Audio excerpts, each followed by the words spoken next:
redistribuição de momentos negativos gera realmente um aumento da deformação da estrutura ou não?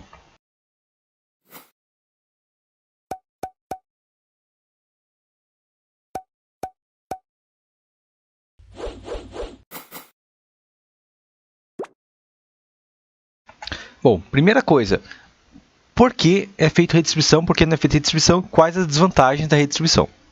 Bom, quando a gente tem uma viga, a principal carga nela, se for uma viga perfeitamente engastada, vai ser um momento fator negativo. A gente consegue ver aqui embaixo, por exemplo. Aqui na viga de baixo, a gente tem uma viga perfeitamente engastada, com vão de 6 metros e uma carga relativamente considerável, certo? Que está gerando um momento fator negativo de 9 toneladas-força-metro. Certo? Já um positivo de 4,5, certo? Então, o que vai acontecer é que eu vou ter que armar essa viga para 9 toneladas-força-metro no negativo e 4,5 toneladas-força-metro no positivo. Já, se eu tiver a viga redistribuída, eu posso modificar essa armadura, eu posso colocar, digamos, 6,75, armar tanto negativo quanto positivo para 6,75, certo? E isso vai garantir o quê? Bom, se aqui o momento fator estava muito próximo do limite, talvez estivesse começando a gerar compressão excessiva na viga, talvez tivesse uma armadura muito grande, talvez tivesse segunda camada, terceira camada, poderia ser complicação, tá? Então, muitos engenheiros fazem redistribuição natural, certo? Que é o quê? Que é tirar a armadura do negativo e colocar no positivo. Tá, peraí, mas isso pode ser feito? Não vai falhar o negativo? Vai, mas não vai, tá? Por quê? Bom, a gente tem que seguir uma regra que se chama eu batizei ela da regra do copo, certo? Que é o quê? Você pega um copo de vidro e joga contra a parede. Não precisa fazer isso, mas só imagina, tá? Você joga contra a parede. O que vai acontecer com esse copo de vidro? Bom, o copo de vidro vai quebrar, tá? Agora você pega um material, digamos, 3 vezes mais fraco, tipo aço, certo? O aço, ele tem uma resistência de compressão 3 vezes menor do que o vidro, certo? E daí você pega um copo de aço e joga contra a parede. Ele não vai quebrar. Ele pode amassar, certo? Mas ele não vai quebrar. Por que que um copo de vidro quebra e o aço não? Bom, porque o aço é dúctil. Ele deforma antes de falhar. Então o que acontece? Se o aço começar a deformar, ele não arrebenta e cai a obra. Não. Se o aço começar a deformar, ele vai só deformar um pouquinho mais, certo? Ele vai continuar deformando até que ou a sucessão reduza ou aí sim ele deforme muito e falhe, certo? Isso que acontece com o aço na tração, tá? Então, o que vai acontecer com a viga é que quando o aço chega no limite, ele vai tracionar, vai continuar escoando, certo? Conforme, isso é uma regra, o momento fator negativo vai escoando, ele vai mandar para o positivo. Por quê? Porque o momento fator negativo gera deformações menores, certo? Então, quanto mais negativo o momento fator, menores as deformações. Então, o que vai acontecer também é que, como o negativo deforma menos, e ele chegou no limite, ele vai mandar para uma região que deforma mais, que é o positivo, certo? Então, o momento negativo vai se tornar positivo, tá? Ah, e o positivo vai redistribuir? Não. Depois que o negativo foi para positivo, do positivo é para o chão, tá? Então, a gente vai ter negativo para positivo. Se o negativo falhar e o positivo falhar, aí o chão segura, certo? Mas, caso contrário, não. Certo? Então, muitas vezes, engenheiros redistribuem o negativo para o positivo. É um procedimento normal. Tá, mas, ok, então eu vou começar a fazer isso sempre, porque daí eu consigo reduzir a quantidade de aço na minha estrutura. Não é bem assim, tá? Primeiro, porque a gente redistribui, a gente perde resistência de vento, certo? Uma desvantagem, certo? Se a gente distribui esforço, a gente tem uma questão também, que é o quê? Basicamente, uma estrutura, lembrando que aqui em cima é redistribuída, uma estrutura sem redistribuição, por exemplo, deforma, nesse caso, dessa viga específica aqui, ela está deformando 2,4 milímetros. Certo? Já a viga de cima está deformando 4,6, o que é quase o dobro, certo? Então, eu redistribuí minha viga, eu quase dobrei a deformação. Tá, então com certeza aumenta a deformação. Quase, não quer dizer bem isso. Por quê? Bom, porque aqui a gente entra na questão, que é o quê? Que o nosso objetivo do dimensionamento de uma estrutura é seguir duas regras. Serviço, estado limite de serviço e estado limite último, que é o quê? Bom, regra estado limite de serviço é a minha viga não pode deformar excessivamente, a minha estrutura, no caso, como um todo, não pode deformar excessivamente, não pode vibrar, não pode se encher de fissuras, ela não pode ter alguma outra patologia que gere medo do meu cliente, certo? E estado limite último é o quê? É a minha estrutura não pode ir para o chão, certo? Porque se ela for para o chão, aí eu estou com um problema bem mais grave, provavelmente vai morrer alguém aí, ou até várias pessoas, quando essa estrutura for para o chão, certo? Então, estado limite de serviço e estado limite último, eles têm duas regras especiais. Por quê? Bom, porque o estado limite último, a gente pensa assim, bom, eu tenho uma viga, Tá, então vamos imaginar essa viga aqui que tem 6.75, tá? Ela tem um momento fator de 6.75. Quando eu vou armar essa viga, eu não posso armar essa viga para 6.75, certo? Eu tenho que colocar uma segurança em cima dela, certo? Por quê? Porque se cair pode morrer uma pessoa, tá? Eu preciso de uma garantia maior, né? Ah, o cara resolveu colocar uma academia no segundo andar e daí matou 5 pessoas. Não pode, tem que ter uma segurança, né? Pelo menos se vai avisar de se falhar e se der um risco maior, a estrutura é de pé. Até porque, beleza, eu dimensionei minha viga para 6.75 e armar ela para resistir 6.75.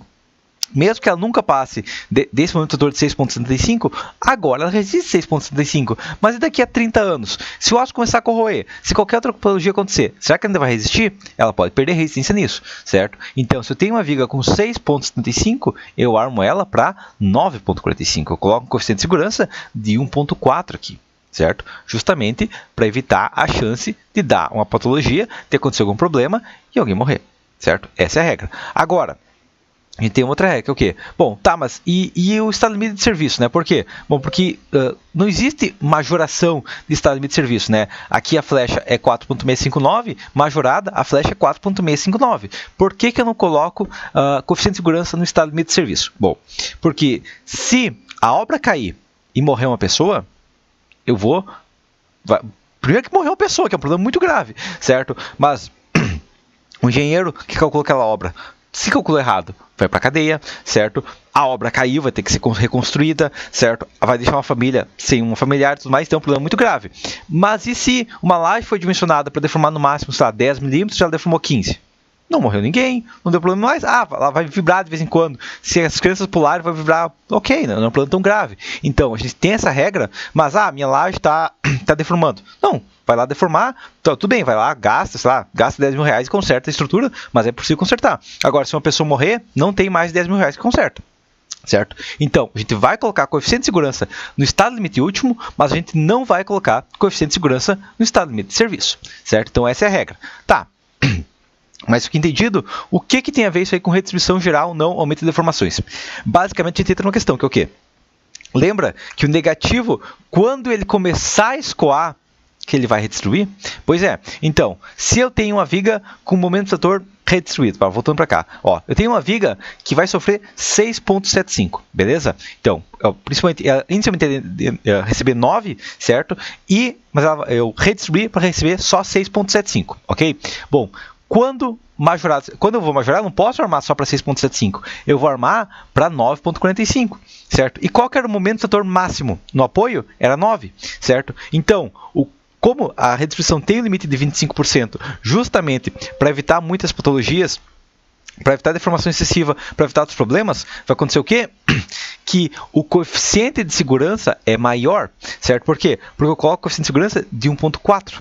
Certo? O coeficiente de segurança é 1.4 no concreto armado. Claro, no aço tem, dependendo do caso, o peso próprio é 1.25 e a sobrecarga é 1.5 e vento é 1.4, beleza. Tá? Mas eu tenho um coeficiente maior do que a redistribuição de 25%. E, consequentemente, a minha viga, se ela está sofrendo 9 toneladas força-metro, ela vai sofrer no máximo 9 toneladas força-metro, e ela foi armada para, com segurança, resistir 9.45, ela não vai chegar a escoar. Certo? Então, a viga, se ela for armada corretamente e respeita o limite de redistribuição de 25%, se eu redistribuir os momentos até 25%, ela não vai ter mais informação. Quando que ela vai passar dessa informação? Basicamente, quando o momento fator chegar a 9.45. Aí sim, ela vai começar a escoar e aí sim, ela vai começar a redistribuir. Certo? Então, na prática, a minha viga vai acontecer o quê? Que por mais que eu tenha redistribuído ela e na deformada, imaginando a redistribuição, ela vai ter um momento fator de 4.659, no estado limite de serviço, é uma inovação que o IBERIC tem, o CIP3D, o CIP-CAD, nem o CIP3D ainda não tem essa inovação, mas é uma ideia interessante, é o quê? Que na prática ela só vai deformar 2.4, ela não vai deformar 4.65.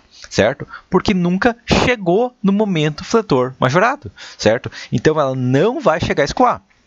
Claro, o que vai acontecer nessa viga também é isso aqui, que quando ela estiver solicitada dentro do limite, ela vai estar deformando 2.4 milímetros. Mas se a carga dela passar, porque ela vai estar sofrendo toda carregada, 9 toneladas força-metro, certo? Quando ela chegar em 9.45, ela vai começar a escoar. Então vai acontecer o quê? Que assim que essa carga se eu tenho coeficiente tem uma folga pequena, 5% de folga apenas, mas assim que essa carga passar da carga dimensionada, no caso, quando ela começar a queimar o coeficiente de segurança, essa viga vai começar a deformar muito mais, certo? Então vai acontecer o quê? Que a minha viga, beleza, minha viga foi calculada para deformar, então, no máximo aí 2.4, ela vai deformar 2.4.